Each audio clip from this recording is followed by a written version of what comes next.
My house was put on fire. ठीक है, we had no clothes, I had no books. घर का सारा सामान, यहाँ तक कि जो राशन होता है वो भी जला दिया गया था। तो हमारे पास कुछ भी नहीं था हैदराबाद जैसे शहर में। और उस दिन मैंने अपने पेरेंट्स को टूटते हुए देखा। मेरे शहर में इंडिया का सबसे बड़ा लार्जेस्ट न्यूज़ नेटवर्क है, लगभग हर चैनल के चैनल्स, हर भाषा के चैनल्स थे, और मुझे पता ही नहीं था। ये मेरे लिए एक झटका।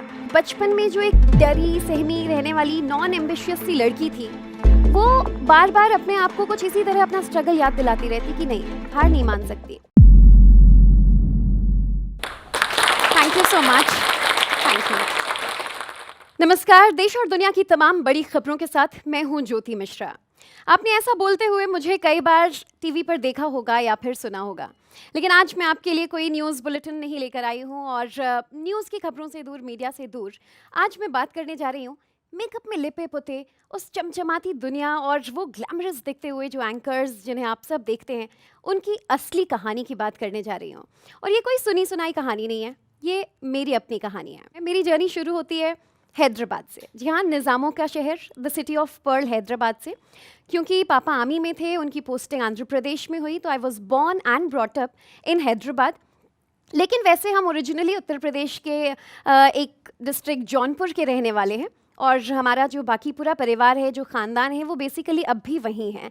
लेकिन क्योंकि मेरी मॉम एक टीचर थी, तो वो चाहती थी कि उनके बच्चों को अच्छे से अच्छी एजुकेशन मिल सके, और आर्मी स्कूल से बेहतर क्या हो सकता था। तो हमने हैदराबाद में ही रहने का फ़ैसला किया। हालांकि हैदराबाद में रहना बहुत आसान नहीं था। मैं 7-8 साल की थी जब पापा रिटायर हो गए, और तब तक बहुत ही अच्छा फेज़ था। दुनिया की सारी लग्जरीज़ मेरे पास थी, कोई दिक्कत नहीं था, ऐशो आराम की ज़िंदगी हम जी रहे थे।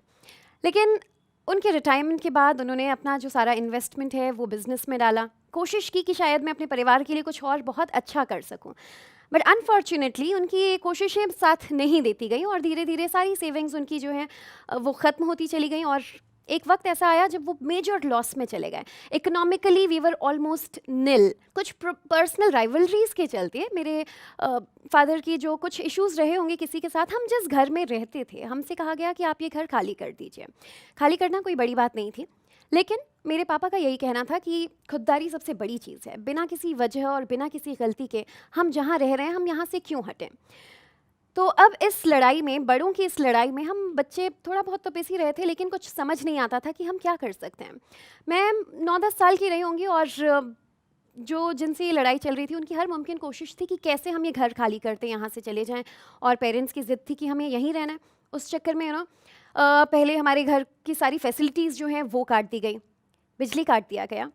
जी हाँ, 5 से 6 साल तक मैंने अपने बोर्ड एग्ज़ाम्स भी बिना बिजली वाले घर में दिया है, जहाँ पर मैंने अपना 10th बोर्ड भी जो है वो, क्योंकि मम्मी लाइट के लिए लैंटर्न जला कर रखती थी घर में, उसकी रोशनी में पढ़ाई करके दिया है।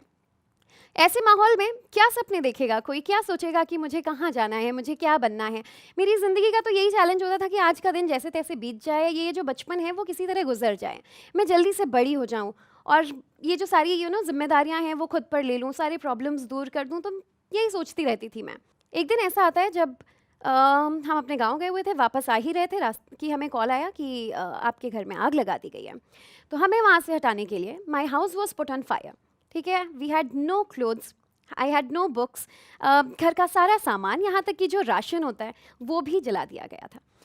तो हमारे पास कुछ भी नहीं था हैदराबाद जैसे शहर में। और उस दिन मैंने अपने पेरेंट्स को टूटते हुए देखा। फिर मैंने रियलाइज़ किया कि मैं एक बिना एम की ज़िंदगी जी रही थी, और क्यों मेरे पेरेंट्स इतना स्ट्रगल कर रहे हैं, ऐसे दिन देख रहे हैं, जबकि इतनी अच्छी फैमिली बैकग्राउंड उनका है। वो चाहें तो वापस गांव जाएं, वहाँ पर हर चीज़ की फैसिलिटी है, वो खुद को लग्जरीज़ में रख सकते थे। लेकिन यहाँ सारी मुसीबतों का सामना क्यों कर रहे हैं, ताकि मुझे, मेरे भाई को, हम एक अच्छी एजुकेशन मिल सके।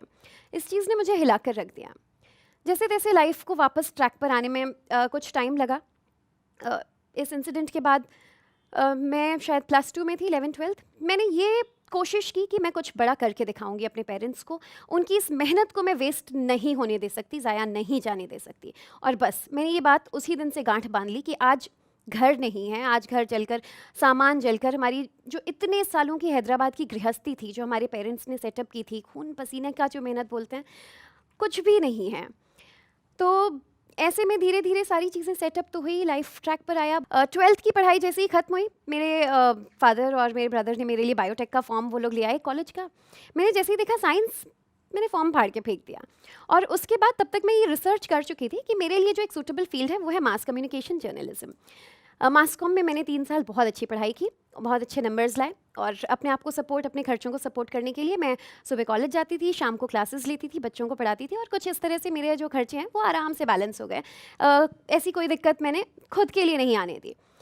And after these 3 years of my college life I was clear, एक चीज़ साफ हो चुकी थी कि मैं किसी चीज़ में बेस्ट हूँ तो वो है कैमरा फेस करना, वो है एंकरिंग करना। क्योंकि कॉलेज के जितने भी प्रोजेक्ट्स होते थे, शोज़ होते थे, इन छोटी छोटी चीज़ों से मुझे एहसास हुआ कि शायद यही मेरा प्रोफेशन होगा और इसी दिशा में मुझे आगे बढ़ना है, अपना एक गोल हासिल करना है। You know, I was lucky enough to be a news anchor at just 19 साल की उम्र में मुझे मेरा पहला जॉब मिला। लेकिन वो बहुत इजी नहीं था, क्योंकि इस प्रोफेशन में ना कोई हमारा गॉडफादर, ना रिलेटिव्स जो मुझे गाइड कर सकें। तो एक येलो पेजेस डायरेक्टरी बुक आती थी, मैं घर में बैठे बैठे वो पेज देख रही थी, मुझे जितने भी चैनल्स मिले मैंने सब में अप्लाई कर दिया। आंध्र प्रदेश में रहने का ड्रॉबैक ये था कि मैं हिंदी बोलने वाली लड़की, और हिंदी के वहाँ चैनल्स नहीं, तो मुझे लगा क्या पता किसी तेलुगु चैनल में कोई एक आधे घंटे का इंग्लिश शो मुझे मिल जाए तो मैं इंग्लिश में कर लूँगी channel. But I wanted to do anchoring, I wanted to be on television. सारे चैनल्स में अप्लाई किया, कहीं से कोई रिस्पॉन्स नहीं आया। कुछ तो काम करना ही था, दिल मरोड़ के एकदम जैसे तैसे मैंने मन मार के एक एड एजेंसी ज्वाइन की। एक एक दिन कैसे बीतता था उस एड एजेंसी में मुझे पता है, मेरा मन नहीं लगता था। 20-25 दिन हुए होंगे, मुझे कॉल आया कि हम ETV से बोल रहे हैं, आप ऑडिशन देने आ जाइए। And that was it. ये मेरे सपनों का दरवाज़ा था कि ये ऑडिशन ही मेरे लिए एक रास्ता है मेरे सपने पूरे करने के लिए। आई गिव माई बेस्ट, और ETV जब मैं गई रामोजी फिल्म सिटी ऑडिशन देने के लिए, वो कहावत आपने सुनी होगी, दिया तले अंधेरा।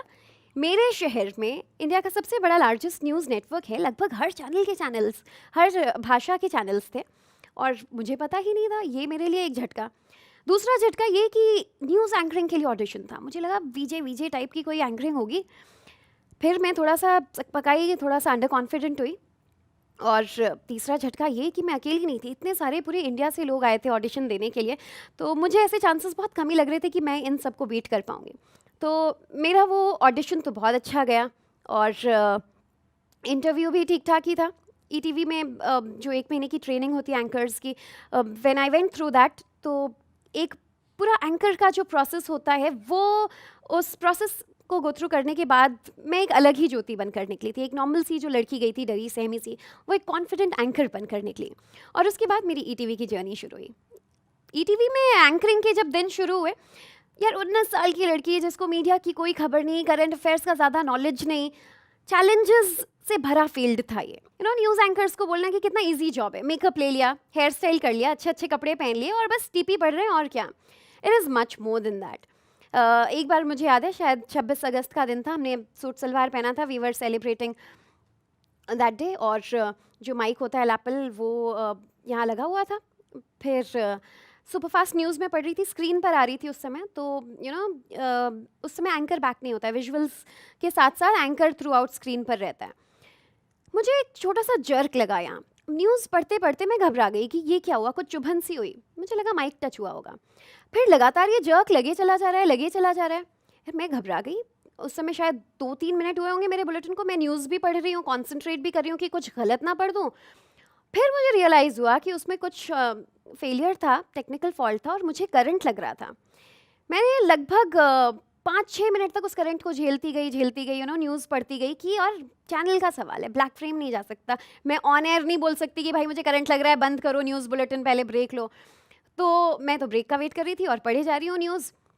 अचानक जब 8 मिनट हो गए, 10 मिनट पे जनरली ब्रेक ले रहे थे, मुझे रियलाइज़ हुआ यार ये करंट लगते लगते अगर मैं मर गई तो क्या होगा। मैं हाथ भी नहीं हिला सकती टीवी पे, क्योंकि आप लोग तो मुझे न्यूज़ पढ़ते हुए देख रहे हो कि कैसे PCR को समझ में आया। उस समय स्टूडियो में भी कोई नहीं था कि कोई समझ जाए। फाइनली जब 10 मिनट हुए बुलेटिन के, ब्रेक का टाइम हुआ, ब्रेक लिया उन्होंने, मैंने माइक निकाल के तुरंत फेंका और ज़ोर ज़ोर से रोने लगी और मैं गिर पड़ी नीचे।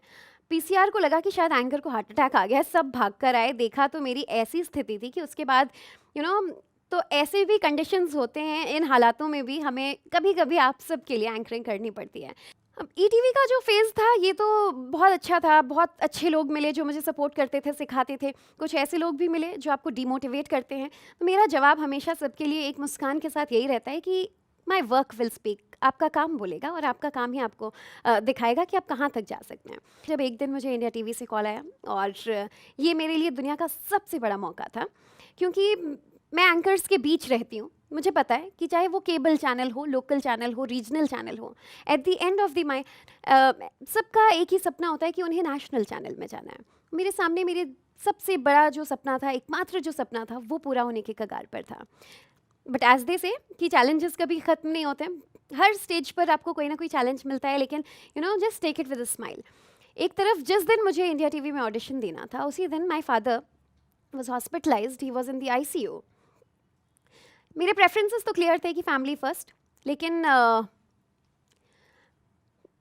पापा क्योंकि हॉस्पिटल में थे और दूसरी तरफ मेरा जो एकमात्र सपना था नेशनल चैनल का, वो था। मेरी डॉक्टर्स से बात हुई, उन लोगों ने कहा कि हम आपको अंदर परमिशन नहीं दे सकते जाने के लिए। तो मुझे लगा कि मैं 2 दिन तक हॉस्पिटल के अंदर भी नहीं जा सकती उनसे मिलने के लिए, क्योंकि वो ICU में थे। तो at least let me not waste this day. मैं सुबह दिल्ली आई, इंटरव्यू दिया, ऑडिशन दिया। मुझे कोई होश नहीं कि मैं क्या कर रही हूँ, किस चैनल में आई हूँ, क्या बोल रही हूँ।